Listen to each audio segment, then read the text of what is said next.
millionaire prankster, if I saved every penny I had, I think I would have close to $1 million. to part-time Taco Bell employee. I got a job. I work at Taco Bell. I've been there since February. This is the story of how Andrew Hales lost everything while maintaining a mature attitude about his own poor choices. Let's see how I became broke. His channel, going by the name of LAHWF, blew up unbelievably quickly during the early days of YouTube. Within 2 weeks of posting his first 2 videos, they'd gained more than 60,000 views each, and it's really no wonder why. The ideas were unique, funny, and enticing, which when combined with Andrew's mellow yet relatable personality, made for incredibly entertaining content. On top of this, Andrew was able to develop his own style, where every interaction was confident yet simultaneously awkward, with these reactions being so entertaining that Andrew ended up on the news after posting only 9 videos. What would you do if a total stranger came up to you in public and tried to hold your hand? Well, a group of guys found out and posted the results on YouTube, and now it's gone viral. The video in question was simply titled "Holding People's Hand," and it would gain over 5 million views in only 3 weeks, which when combined with 2 other viral videos titled "Awkward Elevator" and "Actually Picking Up a Girl," LAHWF was able to achieve over 500,000 subscribers only 12 months after posting his first video. In the process, Andrew maintained a strict upload schedule, posting a prank every single Monday for over 50 weeks straight, while showing strong accountability in each video description, such as "This is the first week after 50 weeks in a row that I didn't upload on Monday. I hope you'll forgive me." Andrew's consistency and desire to improve the content led to 2 new innovative videos titled "Tipping Servers $200" as well as "Paying for People's Groceries," and while this type of content has since been popularized by Mr. Beast, it was basically unheard of in 2013, helping LAHWF to pass 1 million subscribers only 6 months after hitting 500,000. However, while it seemed as though everything was going perfectly, Andrew began to experience a few major problems. With the prank genre now being significantly more popular on YouTube, LAHWF had to compete with other channels who were able to achieve better reactions by faking their videos. Andrew would diss these fake channels in a video titled "Easy Way to Go Viral," before posting a series of his own ironic, obviously fake videos, showing just how easy it was to achieve an inauthentic reaction. Andrew went on to state that despite his success, this was a pretty depressing period in his life. So I called my mom and she didn't pick up, and my dad and he didn't pick up, and I hadn't seen like any of my friends in a month or so, and I just felt like no one cared about me. Yet these kinds of videos would only add to his charm as a relatable guy who was willing to talk about his darkest moments. This gave him a positive social media image as someone who was unconcerned about always looking perfect, which would continue into videos such as this one, simply titled "Crying," where Andrew would talk about some of his deepest insecurities before receiving comments such as, "Dang Andrew, I love you so much. Thank you so much for being so real. It allows others to be in their feelings and be okay with how they are. It does that for me. Thanks man, I love you so much." What's crazy is that every person that watches this video can relate in some way. Much respect to you, sir. Andrew, you are a goddamn legend for posting this vulnerable of a video. I love you man, ride the wave. But while Andrew's reputation was at an all-time high, his motivation to produce content was at an all-time low, leading to the announcement that he was done with the pranking genre altogether. For now, I really need to just take a break from social experiments and pranks, and I can't do them anymore. They're all the same to me, and it's just really boring. It's making me depressed, and I don't know, I just need to try new stuff. This new stuff that Andrew planned on trying was also explained in the video. Interview stuff. We have like a little set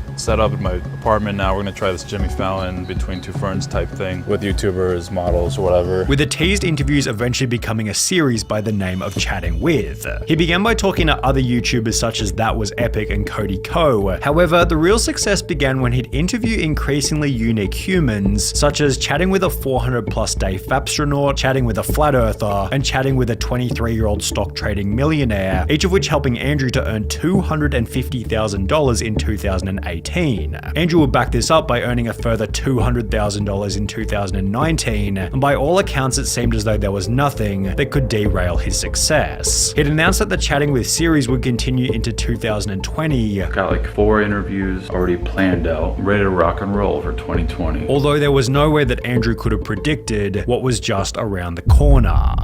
I was doing these chatting with. COVID canceled like the first like 5 I had going into 2020, and so I had to like start vlogging and experimenting. As mentioned, the pandemic put a stop to the Chatting With series, forcing Andrew to experiment with various unrelated videos. He'd post dancing, skating, and reactions, yet none of these blew up to the same degree as his content had in the past. When Andrew returned to the Chatting With series after isolation, each episode averaged only 50,000 views each, leading him to admit that the channel wasn't doing so well. My channel's been dying. I've been pretty lost this year. It's been a very humbling year, definitely. Which had been the partial result of a few poor habits. March, April, in quarantine, watching movies, smoking weed, drinking. It was awesome, but also depressing. However, in all actuality, Andrew's worst habit might have been overspending, as only 2 weeks later, he'd upload a video titled Credit Card Debt, in which he'd explained that he owed approximately $50,000 to the bank. Man, these credit card companies are banks or whatever, yeah, they really sneak up on you. And then whoops, $200 a month of interest accruing every month. By this point, Andrew's channel was only gaining 1 million views per month, with no foreseeable increase in the quality of the content, as he had to sell most of his YouTube gear just to service the loans. I had a 70D and a Canon 5D and 2 SM7Bs, and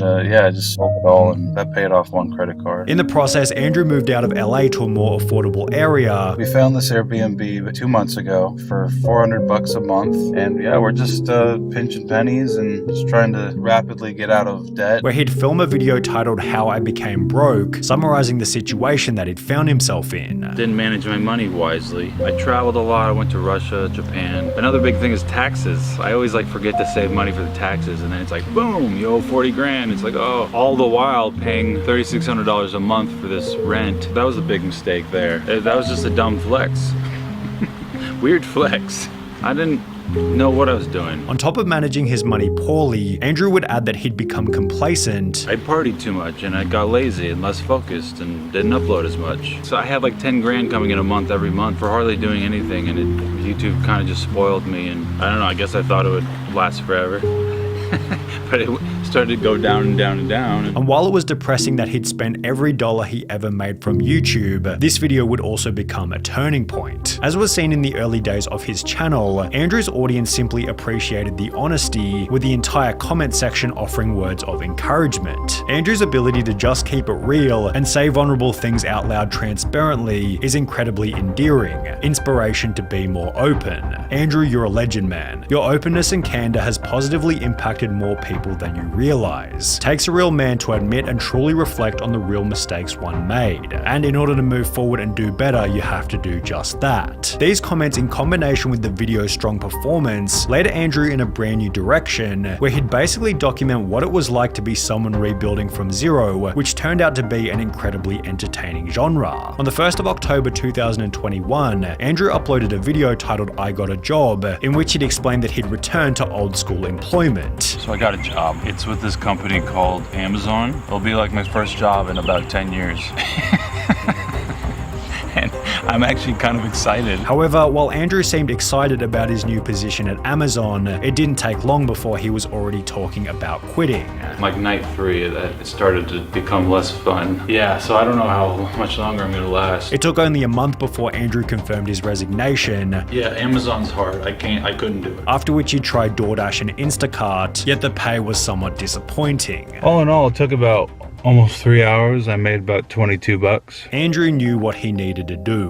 He had to return to content with a new successful series. Still need to figure out some kind of thing where I wasn't just shooting in the dark. I don't know, I had some kind of set thing. I'm still figuring that out. Taking inspiration from his Chatting With videos, Andrew launched a series titled People On, in which he went out on the street to talk about a range of interesting topics, one of which being people on credit cards, in which it's obvious that Andrew has learned his lesson. Do you feel like credit cards are a good or a bad idea?